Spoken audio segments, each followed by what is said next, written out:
Imagine a time long ago when Texas was a wild and untamed land. Brave settlers were moving west, building homes and farms on the edge of the frontier. This is where we meet Sarah, a young woman with bright eyes and a spirit as strong as the Texas sun. Sarah lived in a small cabin, built with her own two hands. Days were spent tending her garden, mending fences, and exploring the vast plains that stretched out before her. It was a lonely life, far from family and friends, but Sarah loved the freedom and the beauty of the land. She knew that living on the frontier wasn't easy. There were dangers all around. Wild animals, unpredictable weather, and the constant threat of quicksand hidden in the seemingly solid ground. And then, there were the Comanche, a powerful Native American tribe who roamed these lands long before the settlers arrived. Some settlers feared them, telling stories of raids and battles. Sarah, however, held a quiet curiosity, hoping to one day understand more about the people who shared this land with her. Her days were filled with the rhythm of the land.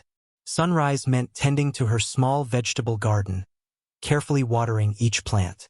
The afternoon might be spent mending the fence that kept her chickens safe from coyotes, or perhaps exploring the creek that wound its way through her property. Evenings were for cooking simple meals over the fire and reading by the warm glow of a kerosene lamp. Sarah wasn't afraid of hard work. She had learned to be self-sufficient, relying on her own skills and knowledge to survive. She knew how to hunt small game, how to find edible plants, and how to treat minor injuries with herbs she gathered from the fields. But the loneliness could be a heavy weight. Sometimes, as the sun set, painting the sky in fiery colors, Sarah would miss her family back east. She missed their laughter, their stories, and the feeling of belonging. Still, she wouldn't trade her life on the frontier for anything. There was a wild beauty here, a sense of peace that she couldn't find anywhere else. The creek, while beautiful, held a hidden danger. Patches of quicksand lurked near the banks, looking like ordinary mud but capable of swallowing a person whole.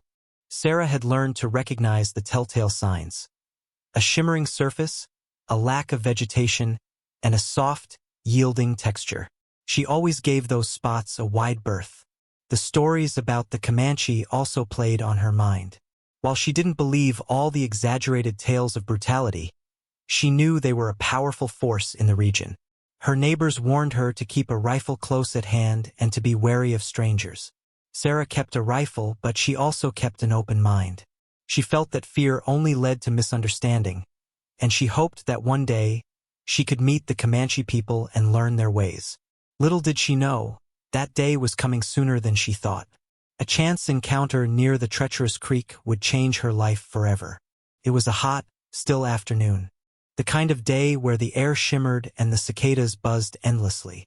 Sarah was walking along the creek, searching for wild berries, when she heard a faint cry. At first, she thought it was an animal in distress, but then she heard it again, clearer this time, a child's cry. Following the sound, she cautiously approached a muddy area near the water's edge. Her heart leaped into her throat when she saw him. A young boy, no older than 10, was trapped in the quicksand. He was sinking fast, his small body struggling against the thick, sucking mud. Panic flashed in his dark eyes as he cried out again, his voice filled with fear. Sarah knew she had to act quickly. Every second counted. Without hesitation, she ran towards the boy, her mind racing to figure out how to save him. The quicksand sucked at his legs with a hungry grip. Sarah knew she couldn't just run in and grab him. She'd get stuck too. She scanned the area, desperate for something to use. Spotting a sturdy branch a few feet away, she carefully made her way towards it, testing the ground with each step. Reaching the branch, she crawled back to the edge of the quicksand and extended it towards the boy. "Grab on!" she yelled, hoping he understood. He looked at her, fear still in his eyes, but he reached out and grasped the branch with surprising strength. "Don't panic," Sarah said, her voice firm but reassuring. "Just hold on tight. I'm going to pull you out slowly." She braced her feet against the solid ground and began to pull. The branch groaned under the strain, and the boy's body barely moved. The quicksand held him tight, like a stubborn monster refusing to let go. Sarah pulled harder, her muscles burning with effort. Sweat dripped from Sarah's forehead, stinging her eyes. Her arms ached, and her back screamed in protest, but she couldn't give up. She could see the fear in the boy's eyes, and she knew she was his only hope. She dug her heels into the ground, using every ounce of strength she possessed. Slowly, inch by inch, the boy started to move. The sucking sound of the quicksand lessened as his legs gradually came free. It was a grueling battle, a test of Sarah's physical and mental endurance. She gritted her teeth, focusing all her energy on the task at hand. She imagined the boy's family, praying for his safety, and that gave her renewed determination.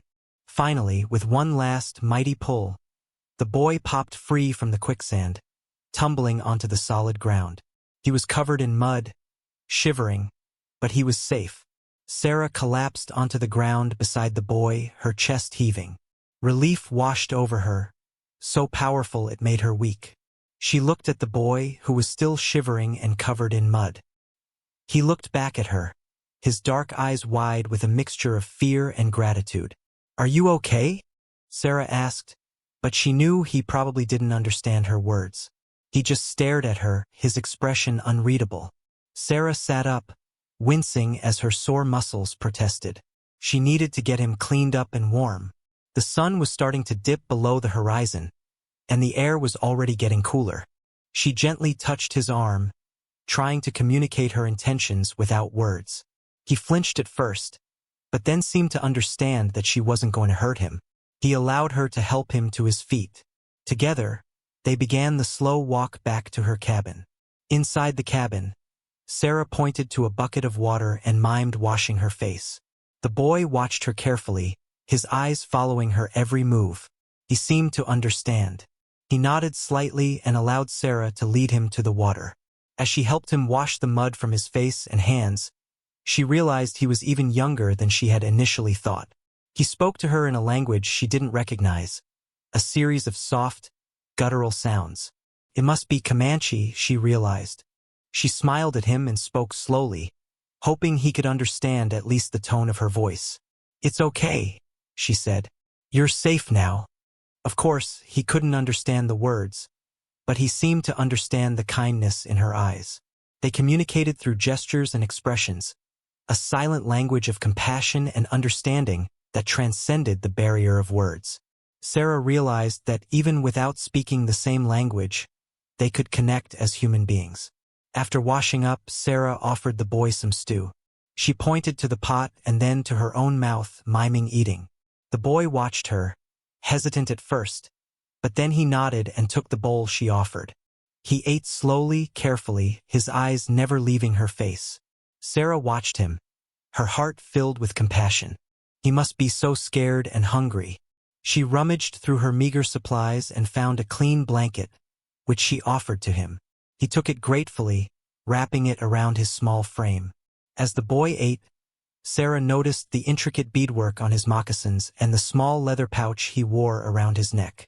She realized he must be from an important family within the tribe. The thought made her a little nervous, but she pushed it aside. Right now, all that mattered was taking care of this child. She gave him a warm smile, hoping to reassure him. After he finished eating, the boy reached into the leather pouch around his neck. He pulled out a small, intricately carved wooden bird.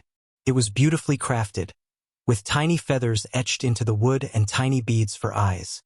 He held it out to Sarah, his eyes filled with sincerity. Sarah was touched by the gesture. She knew this little bird must be precious to him. "Thank you," she said softly, taking the trinket. She examined it closely, admiring the craftsmanship. "It's beautiful." She mimed placing it carefully on a shelf, showing him that she valued his gift. The boy smiled, a genuine smile that lit up his whole face. It was clear that this was his way of saying thank you, a heartfelt expression of gratitude that transcended any language barrier.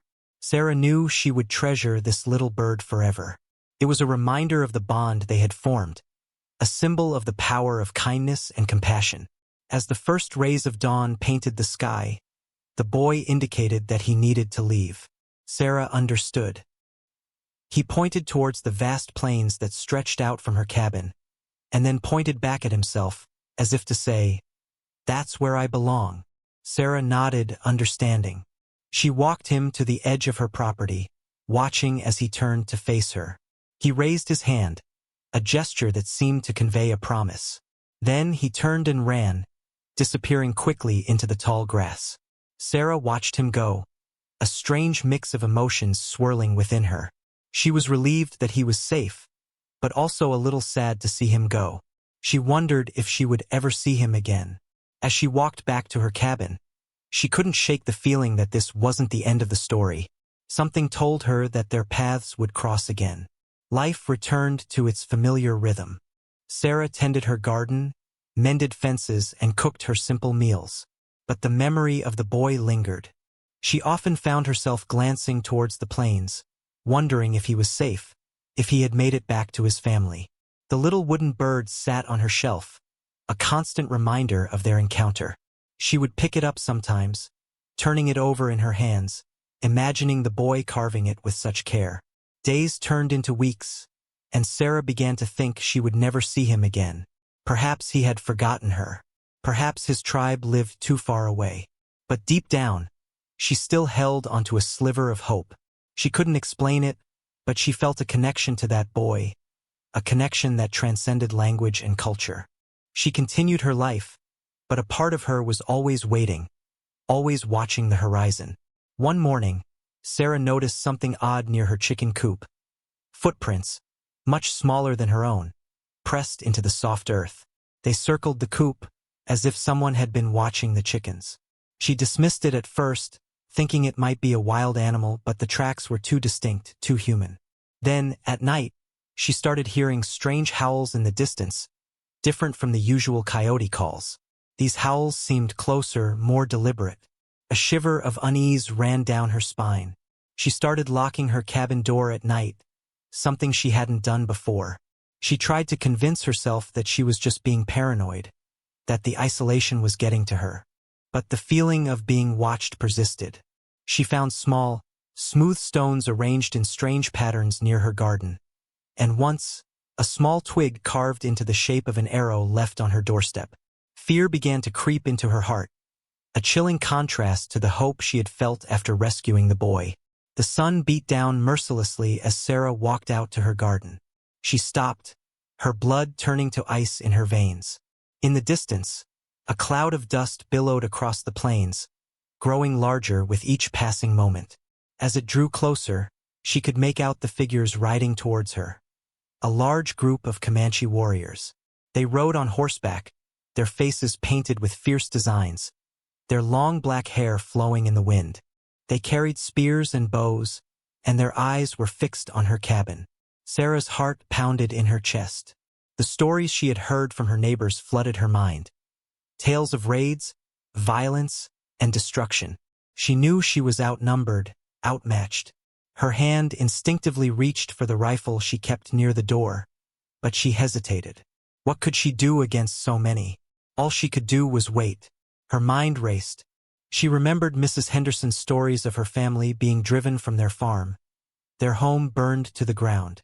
She remembered old Mr. Abernathy's tales of loved ones lost in raids, never to be seen again. The fear was a living thing, coiling in her stomach, making it hard to breathe. She closed her eyes for a moment, trying to calm herself. She thought of the boy, his dark eyes filled with fear as he sank into the quicksand. She had helped him then, and she had to believe that somehow, that act of kindness would protect her now. But the stories were so vivid, so terrifying. She peeked through the slats of her window, watching as the warriors drew closer. She could see the determination in their faces, the power in their movements. She was trapped, alone, and utterly terrified. The warriors stopped just outside her fence, their horses shifting nervously. A tall, imposing figure dismounted and stepped forward. He wore a magnificent headdress of eagle feathers, and his face was stern, regal. Sarah's breath caught in her throat. Then, she saw him. Standing slightly behind the chief was the boy. He was dressed in fine leather clothing, and his eyes met hers. A flicker of recognition, of gratitude, passed between them. Sarah realized with a jolt that the chief must be the boy's father. The pieces fell into place. The fine clothing, the strange signs, the feeling of being watched. They hadn't come to harm her. They had come to thank her. A wave of relief washed over her, so strong it almost buckled her knees. She slowly opened her door and stepped outside, her heart pounding, but her fear slowly receding. The chief raised his hand, silencing the warriors behind him. He spoke in Comanche, his voice deep and resonant. Though Sarah couldn't understand the words, she understood the tone. Respect, gratitude, and something more, a hint of reverence. Beside the chief, an older warrior stepped forward. He spoke in broken English, his voice raspy but clear. "My chief," he say, "you save his son, to sunk life. He forever grateful." The chief then stepped closer, his eyes meeting Sarah's. He placed his hand over his heart and bowed his head slightly, a gesture that transcended language. It was a profound expression of thankfulness, a recognition of the life she had saved. Sarah felt a warmth spread through her chest, a sense of connection to these people she had once feared. The chief then gestured towards his tribe, and they began to unload their horses. The Comanche people began to unload their horses, revealing a bounty of gifts. They presented Sarah with finely woven blankets, soft and warm. They offered her dried meat, enough to last through the winter, and sacks of corn, promising a plentiful harvest. There were handcrafted baskets, decorated with intricate designs, and tools made of sharpened stone, far superior to her own. The older warrior explained, "These gifts show our gratitude. You a brave woman. You saved to sunk." Sarah was overwhelmed by their generosity. She had never seen so much food and so many beautiful things. She realized that these gifts were not just tokens of appreciation, but a symbol of respect, a bridge between two cultures. She accepted each gift with a grateful heart, understanding that this was more than just a transaction. It was a gesture of peace. She knew she had to reciprocate. Sarah, eager to show her own appreciation, invited the tribe to share a meal with her. She cooked a large pot of stew, using the vegetables from her garden and some of the dried meat they had given her. She showed them how to bake bread in her small oven, and they watched with fascination as the dough rose and turned golden brown.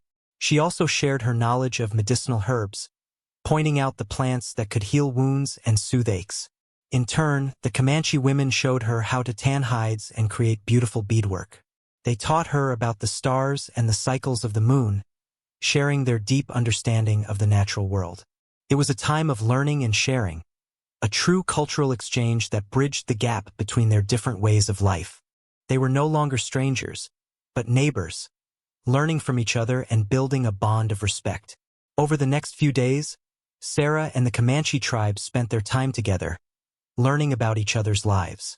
Sarah listened to the stories of the Comanche people, tales of bravery, survival, and deep connection to the land. She learned about their customs, their beliefs, and their reverence for nature.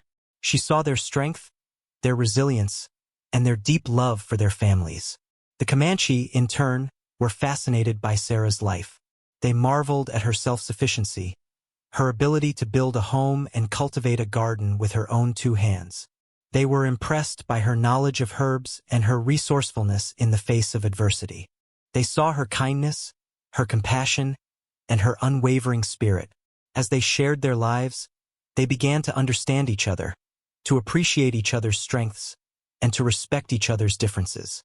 The wall of fear and prejudice that had separated them began to crumble, replaced by a foundation of trust and understanding. Sarah's perspective had completely shifted. The Comanche were no longer the nameless, faceless savages of the stories she had heard. They were a people with their own history, their own beliefs, and their own values. They were fierce warriors, yes, but they were also loving parents, skilled artisans, and deeply spiritual beings. She saw the intricate details of their clothing, the beauty of their artwork, and the wisdom of their traditions. She realized that they were not so different from her, that they shared the same basic human desires: to protect their families, to live in peace, and to find meaning in their lives. The stereotypes she had once believed crumbled away, replaced by a newfound respect and admiration. She saw the world through new eyes, understanding that there was more to these people than she had ever imagined. She was grateful for the opportunity to learn from them, to challenge her own prejudices, and to expand her understanding of the world. An unlikely friendship began to blossom between Sarah and the chief, whose name was Walks with Honor.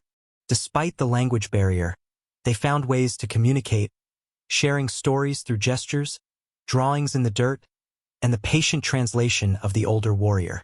Walks with Honor told Sarah about the challenges his people faced, the dwindling hunting grounds, and the encroaching settlers. Sarah, in turn, shared her own struggles, the loneliness of frontier life, and her longing for connection. They discovered that they had much in common: a deep love for their families, a respect for the land, and a desire for peace. Sarah learned that Walks with Honor was a wise and compassionate leader, respected by his people for his fairness and his courage. He saw in Sarah a similar strength and a similar commitment to justice. Their friendship transcended the boundaries of culture and language, built on a foundation of mutual respect and shared humanity. The time came for the Comanche tribe to move on. They packed their belongings, their horses laden with supplies. Walks with Honor approached Sarah, his eyes filled with warmth.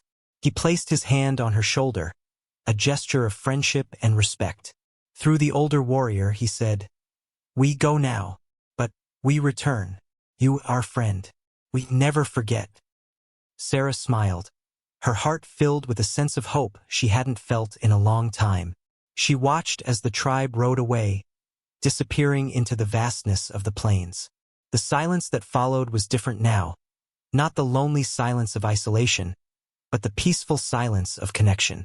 She knew she was no longer alone. She had found a community, an unlikely family, in the most unexpected place. She looked forward to their return, knowing that their friendship would endure. Sarah was no longer the isolated, fearful woman who had first arrived on the Texas frontier. She had faced her fears, challenged her prejudices, and opened her heart to a different culture. She had discovered that kindness and compassion could bridge the widest divides, that friendship could blossom in the most unlikely of places.